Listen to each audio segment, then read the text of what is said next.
हाँ, तो हम देखते हैं MSN फर्स्ट का मॉडल पेपर सेकंड नंबर का question 7। Right short notes of inflammation, शोध पर लघु नोट लिखिए। तो इसका आंसर अपन देखते हैं। इन्फ्लामेशन क्या होता है? इन्फ्लामेशन हमारी बॉडी की एक डिफेंस रिएक्शन मतलब रक्षात्मक प्रतिक्रिया है जो कुछ फिजियोलॉजिकल चेंज द्वारा हमारी सुरक्षा करती है। फिजियोलॉजिकल चेंज वह चेंज हो जो हमारी बॉडी के लेवल पर होती है। जब हमारी बॉडी टिश्यू या सेल किसी एजेंट, जैसे कि एजेंट हो गया फिजिकल, केमिकल या बायोलॉजिकल, किसी प्रकार का एजेंट है, जब हमारी बॉडी टिश्यू या सेल किसी एजेंट एवं इंजरी के कारण नष्ट होने लगते हैं, किसकी वजह से? इंजरी के कारण या किसी एजेंट के कारण नष्ट होने लगते हैं, तो हमारा जो शरीर है उस जगह पर, उस साइड पर एक डिफेंस मैकेनिज्म शो करता है, रक्षात्मक प्रतिक्रिया शो करता है, जिसे इन्फ्लामेशन कहा जाता है। इन्फ्लामेशन किसको कहा जाता है? जब किसी एजेंट की वजह से, इंजरी की वजह से हमारा शरीर रक्षात्मक प्रतिक्रिया उस जगह पर शो करता है, तो उस प्रकार जिस साइड पर जो रक्षात्मक प्रतिक्रिया जो शो की गई है उसे अपन इन्फ्लामेशन कहते हैं।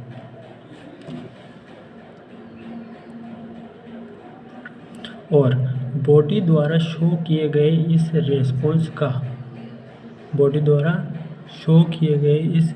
रेस्पॉन्स का इन्फ्लामेटरी रेस्पॉन्स कहा जाता है। बॉडी द्वारा जो ये शो किया गया है रेस्पॉन्स, इस प्रकार के रेस्पॉन्स को हम इन्फ्लामेटरी रेस्पॉन्स कहा जाता है, जो कि रेडनेस, पेन, स्वेलिंग, हीट और लॉस ऑफ बॉडी फंक्शन द्वारा प्रदर्शित होता है। इसके जो प्रदर्शित करने वाले जो सिम्टम है वो जैसे रेडनेस हो गया, स्किन पर पेन करती है वो जगह, स्वेलिंग, सूजन आ जाती है, और वो जिस जगह पर इन्फ्लामेशन हुआ है वो जगह हीट गर्म हो जाती है, और लॉस ऑफ बॉडी फंक्शन, वहाँ की जो फंक्शन है वो डिस्टर्बेंट होना शुरू हो जाते हैं।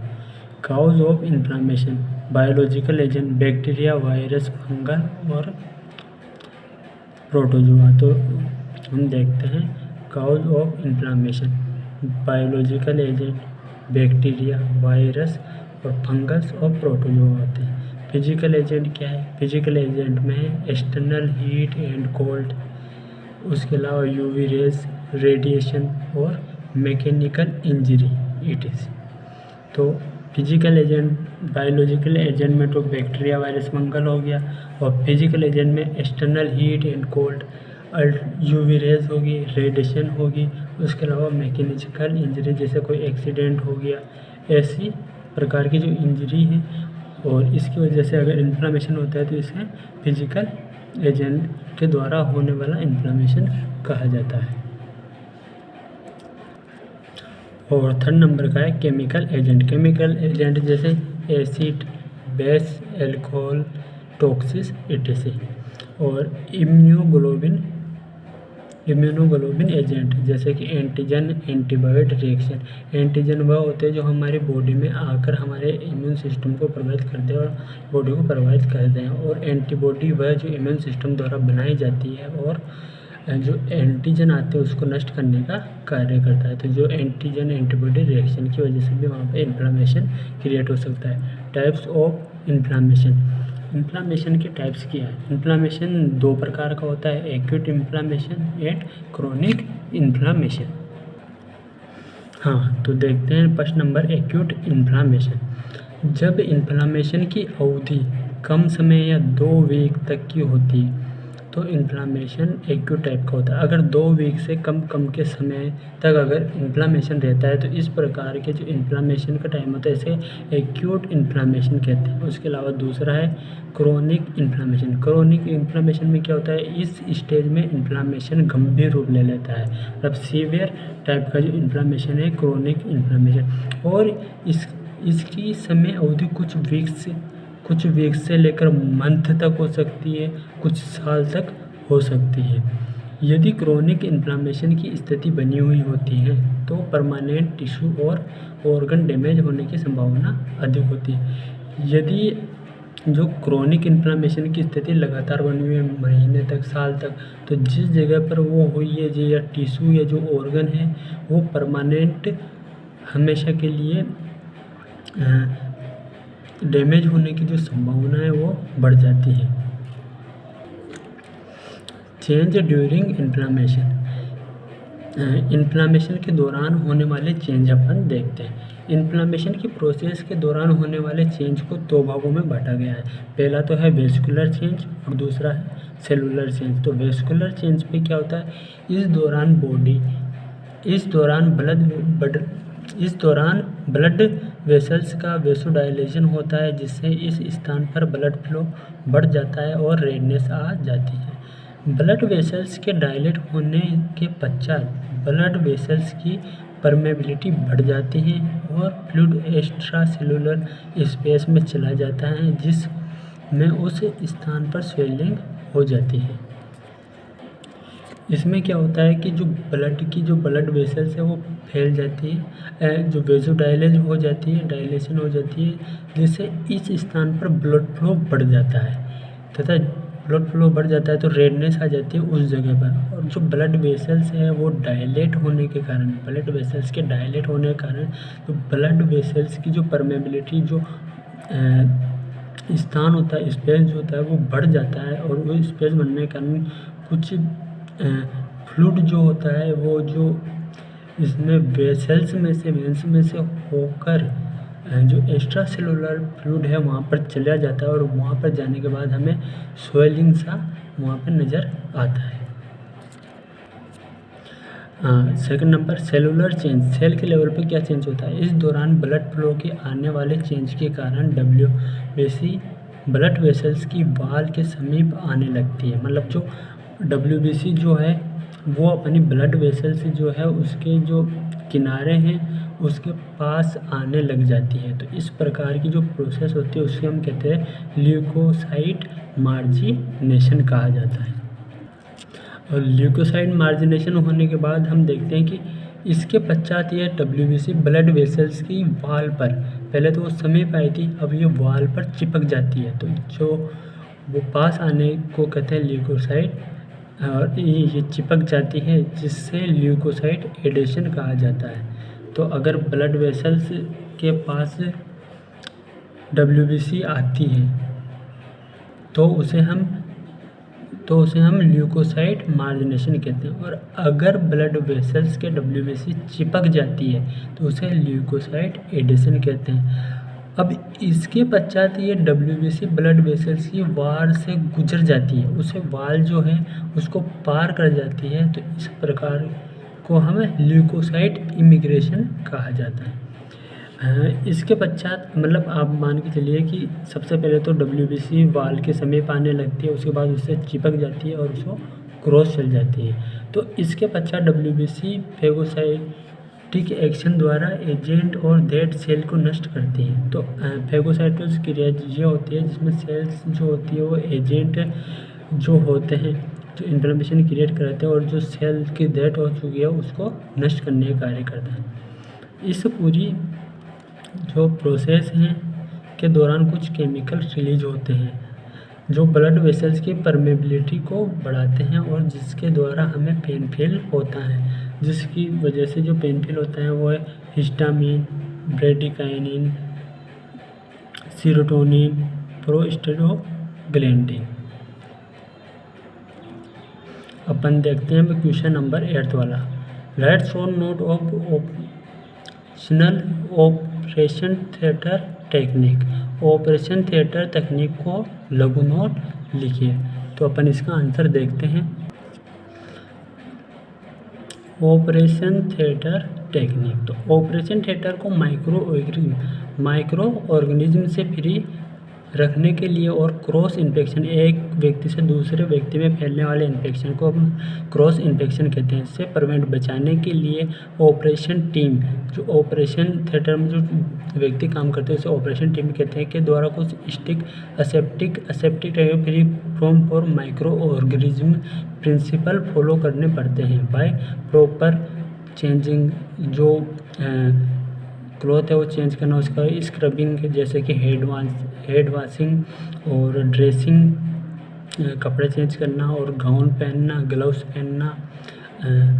नंबर 1 पे लेते हैं वेंडिंग ऑफ OT ड्रेसेस। तो ड्रेस क्या है, ऑपरेशन थिएटर में एंटर करने से पहले एक गाउन पहनते हैं, ड्रेस के रूप में अपन गाउन पहन लेते हैं। उसके अलावा सेकंड नंबर है फ्लोर वेयर, अपने फुटवेयर चेंज करके ऑपरेशन थिएटर के स्लीपर पहनते हैं। जो अपन भी पहले से पहन के गए हैं उनको वहाँ पे बाहर ही खोलकर, और जो ऑपरेशन थिएटर की जो स्लीपर्स होती हैं उसको अपन पहन लेते हैं। उसके अलावा थर्ड नंबर पे है हेड कैप एंड मास्क, हर एक मेंबर ऑपरेशन थिएटर में जाने से पहले कैप पहनता है और मास्क पहनता है। और फोर्थ नंबर पर नोज एंड माउथ को कवर करने के लिए मास्क पहनते हैं, इन्फ्लामेशन रोकने के लिए। मास्क इसलिए पहनते हैं, इन्फ्लामेशन को रोकने के लिए। सेकंड पॉइंट है इसका scrubbing and head washing. Head washing को आप स्क्रबिंग भी कह सकते हैं। सबसे पहले तो अपन watch, remove watch, rings, thread, या तो कोई घड़ी पहना है तो उसे खोल देंगे, रिंग्स पहनी हुई है तो उसे खोल देंगे। उसके अलावा कोई धागा बंधा हुआ है हाथ में तो उसे खोल देते हैं। अब स्क्रबिंग से पहले 1 मिनट तक हेड को सोप से वाटर से धोएं। उसके बाद सबसे पहले तो क्या करेंगे, अपन अपने जो हैंड हैं को सोप और वाटर से धोएंगे, साबुन से और वाटर से 1 मिनट तक धोएंगे। अब हैंड को सोप, स्टिक, नेल, ब्रश और रनिंग वाटर से 5 मिनट तक स्क्रब करेंगे। उसके बाद भी जो वो सोप लेंगे वापस और रनिंग वाटर से 5 मिनट तक सोप को, और जो अपने हैंड वॉश किया है उसको 5 मिनट के लिए धोएंगे। इस प्रोसीजर को करते वक्त और फिंगर्स और थंब के एक्सटेंड रखेंगे। उसके अलावा फिंगर और वेल, बाल और थंब को, नेल, फुट को, सभी एरिया को अच्छी तरीके से धोना नहीं भूलेंगे, सभी को अच्छी तरह से धोएंगे। इस स्क्रबिंग से एल्बो तक 2 सेशन में करते हैं। उसके अलावा 2 मिनट तक स्क्रब करें और 1 मिनट बाद वॉश कर लें। 2 मिनट तक तो अच्छे से रगड़ते हैं, उसके अलावा 1 मिनट बाद उसको धो लेते हैं। मतलब 2 मिनट तक तो अपन सोप लगा रखते हैं, फिर 1 मिनट बाद जो वॉश कर लेते हैं, 1 मिनट रख कर वॉश कर लेते हैं। प्रोसीजर ख़त्म होने पर मॉइस्ट से हैंड को स्टाइल टॉवल से ग्रैब कर ड्राई कर लेते हैं। जो अपन हैंड वॉश कर लिया है उसके बाद अपन जो स्टाइल वाटर जो फिर फ्रॉम माइक्रो ऑर्गेनिज्म्स है तो उससे अपन उसको ड्राई कर लेंगे हैंड को।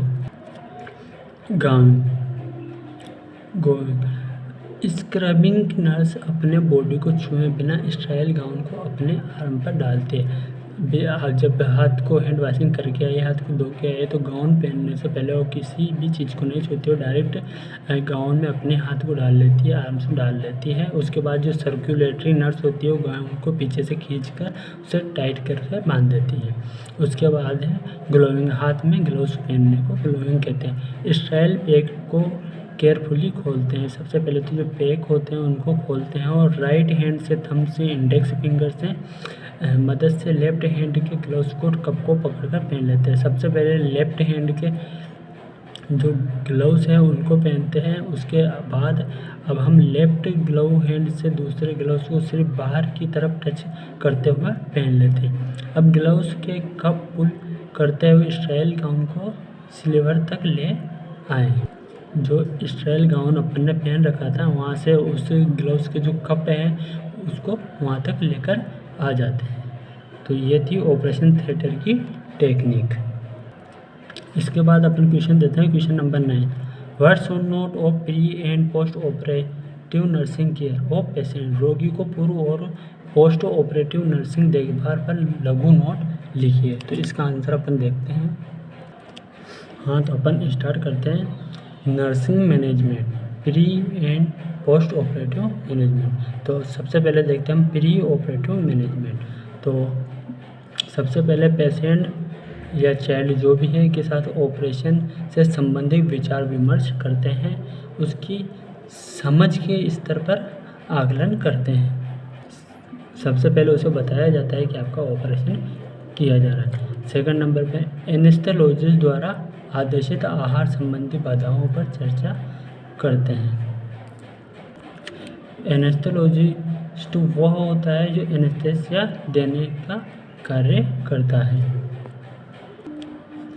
उसके बाद NPO और NBM मतलब महत्व समझाते हुए इस पर कायम रहते हैं एवं इसे लागू होने से पूर्व अधिक पेय पदार्थ लेने के लिए प्रेरित करते हैं। एनबीओ मतलब सर्जरी से पहले उसको एक स्टैंड में रखा जाता है, जिसे खाने के लिए और पीने के लिए नहीं दे दिया जाता है, खाने पीने के लिए। तो उससे पहले एनबीओ एमपीएम पे रखने के लिए उससे पहले उसको आवश्यक आहार और जो पानी अधिक पेय पदार्थ देने के लिए प्रेरित करते हैं। आहार नहीं देते, उसे अधिक पेय पदार्थ देने के लिए प्रेरित करते हैं। जो 4th नंबर है, प्री ऑपरेटिव मेडिकेशन पर चर्चा करते हैं। जो ऑपरेशन से पहले जो मेडिसिन देनी है वो मेडिसिन के बारे में चर्चा करते हैं। उसके अलावा 5th नंबर पर है, सर्जरी के बाद कॉम्प्लिकेशंस हैं बचने हेतु करवाए जाने वाले पोस्ट ऑपरेटिव एक्सरसाइज को डिमॉन्स्ट्रेशन करते हैं, वो बच्चे से करवाते हैं।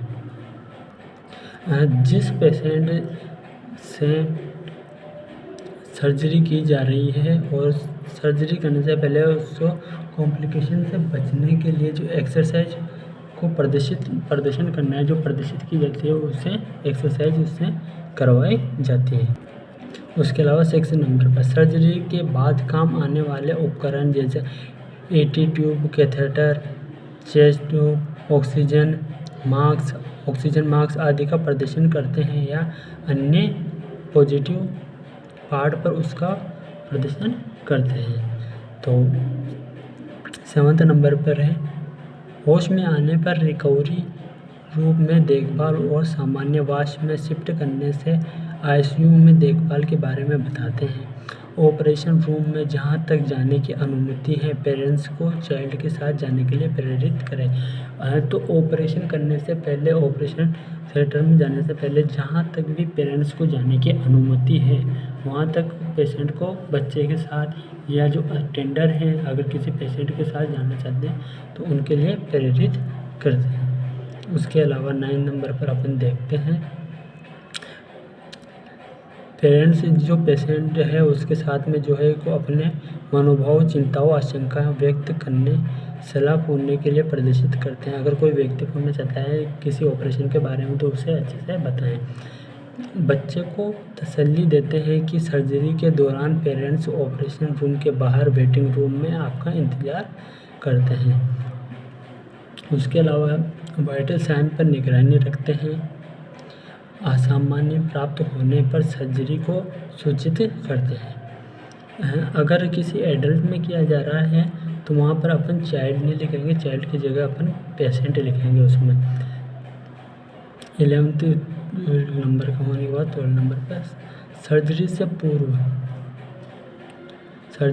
पूर्व सर्जन द्वारा आदेशित अवधि के दौरान पेशेंट को एनबीएम रखते हैं तथा कपड़ों पर स्पष्ट दिखने वाले स्थान पर एनबीएम का टैग लगाते हैं। जो एक टैग होता है वो पेशेंट की शर्ट पर या कहीं पर भी लगाया जाता है ताकि पता चले कि इसको एनबीएम पर रखा गया है, किसी कुछ खाने के लिए मना किया गया है। एनबीएम अवधि से पूर्व पेशेंट को पर्याप्त फ्लूइड दें। पेशेंट की वोमिटिंग या फीवर होने पर एनबीएम अवधि के दौरान आईवी थेरेपी देते हैं। अगर उसको ज़रूरत है, वोमिटिंग हो गई, तो उसे आईवी थेरेपी के द्वारा फ्लूइड दे सकते हैं। 4 नंबर, सर्जन द्वारा निर्धारित सभी शल्य क्रियाओं को पूर्व प्रतिक्रियाएं दें। Enema, blood transfusion, NG tube, operation site के तैयार करना इत्यादि काम कंप्लीट करते हैं। सर्जरी से पूर्व शाम को या मॉर्निंग माउथ केयर देते हैं और सर्जरी के दिन सुबह पेशेंट को बाथ देते हैं। सर्जन द्वारा आदेशित ड्रग्स देते हैं। प्री ऑपरेटिव मेडिकेशन देते हैं। जो ऑपरेशन से पहले मेडिसिन देनी है। पुरुष चाइल्ड को यूरिन पास करने के लिए कहा जाता है। अगर यूरिन आ रहा है तो उसे यूरिन पास करने के लिए कहा जाता है। बच्चे को सर्जरी के लिए निर्धारित पोशाक पहनाता है। जो ऑपरेशन थिएटर के जो कपड़े हैं वो उसको पहनाए जाते हैं। टीथ में कोई आर्टिकल लगाए होने पर वह निकाल कर पेरेंट्स को सौंप देता है। अगर उसके पास कोई भी आर्टिकल है तो वो सभी उसको खोल कर उसके पेरेंट्स को या उसके साथ जो आते हैं पेशेंट के साथ उनको दे दिया जाता है। कॉन्टैक्ट लेंस लगे होने पर वह निकाल कर पेरेंट्स को सौंप देते हैं। पेशेंट के कपड़े व अन्य कीमती सामान पेरेंट्स को सौंप देते हैं। आई ग्लास तथा हियरिंग एड्स के पेशेंट के साथ जाने देते हैं ताकि वह सुने और देख सकते हैं। आई के ग्लासेस जैसे चश्मा और हियरिंग एड्स जो सुनने में जिस पेशेंट को प्रॉब्लम आती है, अगर उसकी फ्री की जा रही है तो वहाँ पर जाने के लिए उसको ये ले जाने के लिए कहा जाता है ताकि वह जो पेशेंट को जो कहा जा रहा है वो सुन सके। यह सुनिश्चित करते हैं कि बोहरा करने से पहले यह सुनिश्चित करते हैं कि बेहोश करने और सर्जरी के लिए पेरेंट्स द्वारा सिग्नेचर किए गए समिति पत्र लिया गया है नहीं, उससे कॉन्ट्रैक्ट साइन करवाया है या नहीं, उससे पहले सर्जरी करने से पहले देखते हैं। सभी जांचों का जो रिपोर्ट जो है वो प्राप्त कर चार्ट पर लिख देते हैं। सभी प्री ऑपरेटिव मेडिसिन देना और प्रोसीजर करना सुनिश्चित करते हैं।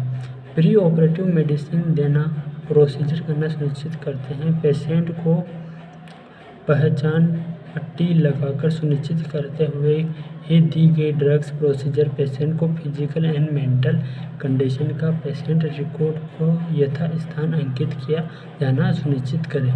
सर्जरी के लिए अपनी बारी का इंतजार करते हुए चाइल्ड को अकेला नहीं छोड़ो। जो पेशेंट की सर्जरी की जा रही है अगर वो अकेला है तो उसे अकेला न छोड़ो, उसके साथ बने रहे। पोस्ट ऑपरेटिव मैनेजमेंट चाइल्ड के होश में आने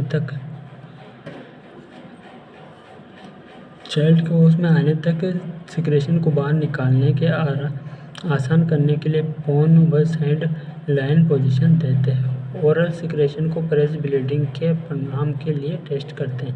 होश में आने पर बच्चे को अपराइट साइड पर दबाव या खिंचाव से बचाव के लिए बार बार खांसने, गले साफ करके नाक साफ करने आदि के लिए मना करते हैं। डॉक्टर द्वारा आदेशित ड्रग्स आईवी या रेक्टल रूट द्वारा देते हैं। चाइल्ड के पूरे होश में आने तक और ब्लीडिंग के कोई संकेत नजर आए पर ओवर फूड एंड फ्लूइड नहीं देते हैं।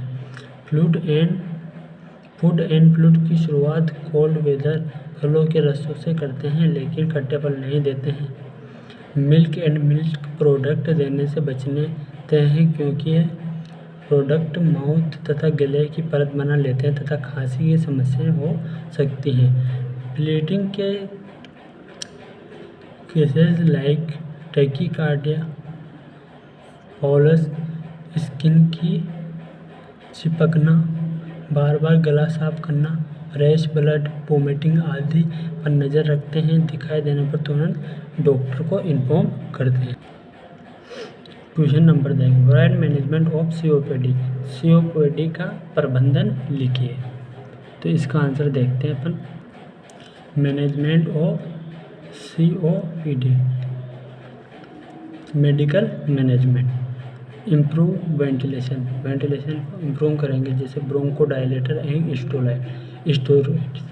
स्टेरॉइड और ब्रोंकोडायलेटर देंगे। ब्रोंकोडायलेटर वह ड्रग्स होती है जो ब्रोंक्यूल को डायलेट करने का कार्य करते हैं। यदि पेशेंट हाइपोक्सेमिया की कंडीशन में हो तो ऑक्सीजन एडमिनिस्ट्रेशन निर्देशानुसार करते हैं। जितनी ऑक्सीजन देनी है उस अनुसार ऑक्सीजन देंगे। हाइपोक्सेमिया क्या होता है? हाइपोक्सेमिया वो होता है जिसमें ब्लड में ऑक्सीजन की कमी हो जाती है। सेकंड नंबर का रिमूव ब्रोंकियल सिक्रेशन, ब्रोंकिया का जो सिक्रेशन है उसको रिमूव करने। नेबुलाइजेशन, ब्रोंकोडायलेटर नेबुलाइजर वह मशीन होती है जिसके द्वारा पेशेंट को किसी भी वेपर फॉर्म पर ड्रग्स को उसके अंदर ब्रीथिंग के साथ एंटर कराई जाती है। Exercise, breathing exercise. उसके अलावा 4 नंबर पे है कंट्रोलिंग कॉम्प्लिकेशन। एडिमा के कोर पल्मोनरी के डायूरेटिक्स व डिजिटेल्स के द्वारा ट्रीट किया जाता है। अपन देखते हैं कोर पल्मोनल क्या होता है। ये वो होता है, ये एक ऐसी स्थिति होती है कोर पल्मोनल एक ऐसी इसमें एडिमा में तो अपन देखते हैं स्वेलिंग आ जाती है, ऐसे टाइप होता है। कोर पल्मोनल ऐसी स्थिति होती है जिसमें हार्ट का जो राइट वाला जो पार्ट होता है, हार्ट का जो राइट वाला पार्ट होता है वो फेल हो जाता है, क्योंकि फेफड़ों और धमनियों, फेफड़े की जो धमनियाँ हैं और हृदय के दाएं वेंट्रिकल वाले भाग में लंबे समय से उच्च रक्तचाप होने के कारण ये कंडीशन हो सकती है। और nursing management of the medical client, तो नर्सिंग डायग्नोसिस करेंगे। Impaired gas exchange related to decrease ventilation imbalance, जो गड़बड़ी हो जाती है गैस एक्सचेंज में तो उसे वेंटिलेशन इम्प्लीमेंटेशन करते हैं। पेशेंट को रेस्पिरेटरी रेट पर पेशेंट को रेगुलर रूप से मॉनिटर करते रहेंगे, उसके रेस्पिरेशन, पेशेंट की रेस्पिरेशन रेट और पेशेंट को रेगुलर रूप से मॉनिटर चेक करते रहेंगे।